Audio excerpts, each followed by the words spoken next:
Much like the character Kim, Rudyard Kipling was born in Bombay, India. But unlike his famous protagonists Mowgli and Kim, Rudyard was not an orphan. In fact, he was quite close to his mother. But Kipling soon learned what it felt like to be an orphan when he was sent to England when he was 6 years old for his education. He lived with the Holloways, a foster family who were abusive to him both physically and emotionally. On top of this, he was nearsighted and bullied at school for this. However, all was not lost. When he was 11, a visitor of the Holloways noticed young Rudyard's condition and contacted his mother, who came to England and moved him to Devon, where he enrolled in a new school. Here, Kipling became the editor of the school newspaper and flourished, but his childhood struggles only made him wish for the glory days of India. So he returned to the continent when he was 17 as a journalist. But it wasn't until his later life in America with his wife that he wrote his most famous work, The Jungle Book. Later, he moved to England where he wrote his final novel, Kim.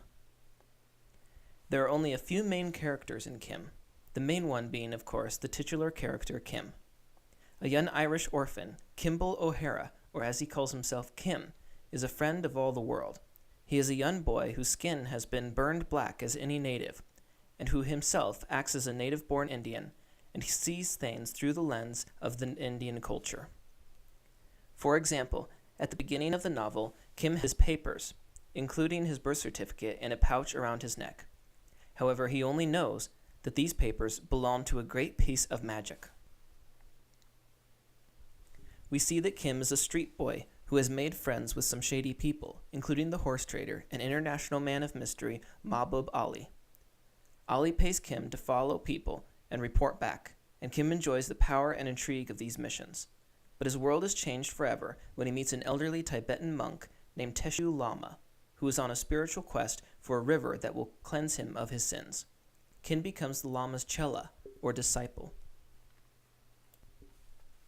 Throughout the book, Kim and the Lama encounter many people on their journey, which can feel episodic at times, but as the characters weave in and out of their lives, you begin to see a few more important characters, such as Colonel Cretan, a British officer who has ties to the mysterious Ali, and who helps Kim's English education. There is also Lurgan Sahib and Hurry Babu, two men who help Kim learn a thing or two about espionage and intrigue, but I will save the details for the plot synopsis. However, the greatest character in the novel is India itself. Written by someone who was there, Kipling paints such a vivid imagery of India that you can see, smell, and feel the place. As a picaresque novel, landscape and scenery are crucial to the whole story, and with the slow-paced travels of an elderly man and a child, the backdrops really shine. You get a clear picture of what colonial India was like, with all the different religions, castes, social classes, and races. India was a giant melting pot. While this story deals with espionage and intrigue, there are very few plot twists, and it is not the focus of the book. I went in thinking this could be a swashbuckling spy adventure, but that is not the plot at all. In fact, the plot surrounds more on the spiritual quest of the Lama and Kim. There are little adventures along the way as the two search for the River of the Arrow, where the Lama's sins will be washed away. But Kim has a quest of his own. He has been told by the old woman who took care of him for a while that his father said that Kim would someday be exalted, that the colonel himself, riding on a horse at the head of the finest regiment in the world, would attend to Kim. But the woman also misunderstands Kim's father and tells the boy that there is a prophecy about him. 900 first-class devils, whose god was a red bull on a green field, would attend to Kim if they had not forgotten O'Hara. As Kim and the Lama travel together, Kim begins to feel close to the Lama, and it is the sincerity and loneliness in the elderly man that draws him towards a close friendship. However, the spiritual journey is put on hold when Kim gets the opportunity to receive an English education, and Kim and the Lama part ways, promising to reunite one day. The book takes place after the Second Afghan War, but was published in 1901.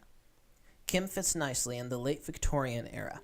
But what struck me as so interesting about Kim was how it treated religion. Despite being after Darwin's work, Kipling takes a reverential look at not only European religion, but all religions. However, this is not the only hot topic he addresses in Kim. Kipling also tackles racism.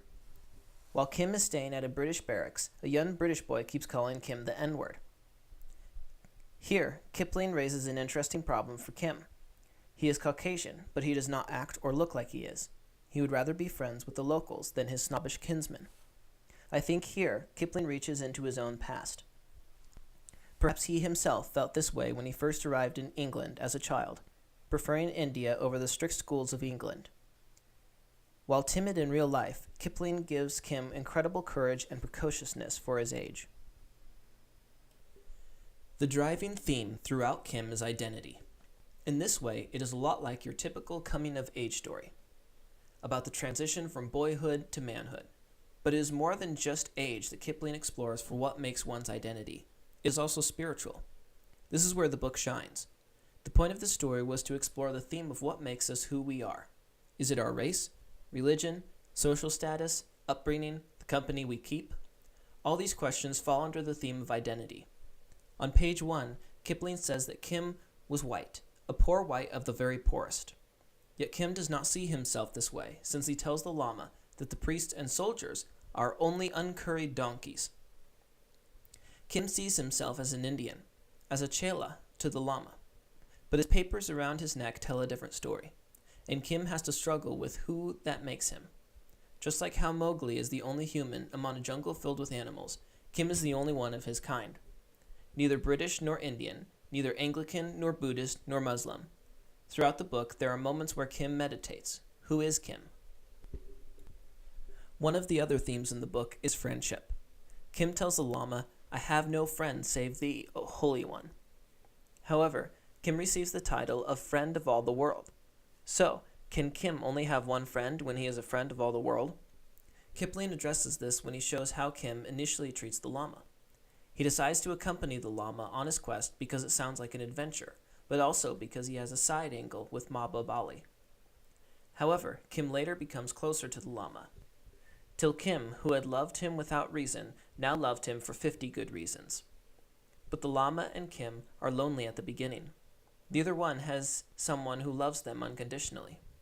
Kim is used by people who know that a street kid can eavesdrop without raising red flags. People are only nice to the Lama in hopes that he will bless them or cure them. But Kim and the Lama become good friends because they rely on each other without the desire to get the better end of the deal. There is no selfishness in their relationship. In a unique way, Kim stands out from other late romantic novels with the way it portrays racism. Written by a British writer, I expected the British soldiers to be the heroes who rescue Kim from the quote-unquote savage Indians. However, Kim refutes the ideas of social Darwinism, or any defense of the former slave trade of Africa. Instead, Kim finds his closest friends in the Lama and Mahbub Ali, a Tibetan and an Indian. Kim even tells the Lama, "Thou hast said there is neither black nor white." I think this was an incredibly radical idea for the time. The book was very successful and even coined the phrase "the Great Game" in reference to the British Secret Service, and is still considered his most famous novel. Initially published serially through McClure's Magazine from December 1900 to October 1901, as well as Castle's Magazine from January to November of 1901, before being published as a book the same year. In Tim Christensen's The Unbearable Whiteness of Being, Misrecognition, Pleasure, and White Identity in Kipling's Kim, he talks about the contradictory idea that Kipling was both sympathetic to the native Indian under British rule, yet still in favor of colonial control. He says Kipling understood the difficulties of maintaining strict racial, ethnic, and national boundaries, and I think the whole point of this novel was to blur the lines with Kim himself. Almost everyone else, except Kim and the Lama, treat people of different races with contempt. But Kim is the exception to the rule. For people who hate the British, they like Kim. For people who hate the Indian, they like Kim. Christensen says, "I would argue, moreover, that it is because Kipling places performativity at the service of colonial discipline that contemporary critics have had such a difficult time coming to terms with Kim." Furthermore, Christensen says that if you want to understand the idea of identity in Kipling, you have to look at characters through the lens of monetary exchange. Because Kim gets a satisfaction out of impersonating all types of people, collecting identities, if you will, this paints him as a capitalist. And him being a capitalist is what makes him British, not the color of his skin or his upbringing, but his desire to make money for himself. But Christensen fails to explain how money motivates the Lama, or other characters, and his argument seems moot. However, one of his points about racism in Kim is quite extraordinary. He points to the fact that any character in Kim that is prejudiced or racist is portrayed as either villainous or comical in their ignorance. In the world of Kim, one understands that if power were entrusted to such men, whiteness would cease to exist as an exceptional category as surely as the empire would crumble. But I think Christensen goes too far when he argues that Kipling is making a case for how the British should act if they are to retain rule over the Indian people. He says that Kipling still believed that this was for the best. That the reason Kim learns all about the Indian world is because Kipling is painting a picture of what a British colonial rule should look like. But I disagree with Christensen because we're never sure what the future holds for Kim. The book never goes far enough into his adulthood where we get a clear look of what path he will take. In fact, you could argue that he is more likely to become a Buddhist monk than to help Britain keep India under their thumb. However, Christensen raises an interesting point, that throughout the book, Kim is taught to have the upper hand in situations, that he can learn to fool people, mimic people, and extract information from people to further his own status. This is why the Lama's teaching is so different to Kim. The Lama says that the Sahibs, that is the Europeans, have not all the world's wisdom. He teaches Kim about the way and how to treat people kindly. The Lama moves with grace, humbleness, and unselfishness. This is in great contrast to everything else that Kim is being taught, and young Kim is drawn to this. In the essay, The Sense of Belonging in Kipling's Kim, the author talks about how Rudyard's own experiences, both as a child and as an adult in India, helped shape Kim. In every great piece of literature, the author puts himself into the work, and Kim is no different. While written when Kipling was in his late 30s, Kim draws a lot from young Rudyard's life, the glorious adventures he had while in India. But what makes this essay so interesting is that the author argues that Kim is not about identity at all, but in fact about belonging. The story actually centers on Kim's confusion in his sense of belonging. Kim struggles to fit in anywhere, and we see this as he begins to attach himself to the Lama. Both characters are neither Indian or British. Kim staggers between the two strong civilizations because there are opposing values and cultures. India is not united as a nation either. The Muslims look down on the Hindus and vice versa. I agree with this author, and I think he boils Kim down to one simple idea. Kim does not know where he belongs. The Buddhist Lama, the Muslim Mahbub Ali, the British Colonel Cretan all try to lay claim to Kim. They all teach him about their ways and culture, and the Lama applauds each person who contributes to Kim's education. There is no sin so great as ignorance. Remember this. And that is the remaining thought on Kim, that all education has value, that all points of views deserve to be listened to, but also that skin color, religion, and education are only part of our identities. In the end, we have the power to make our own identities, and we get to choose where we belong in this world.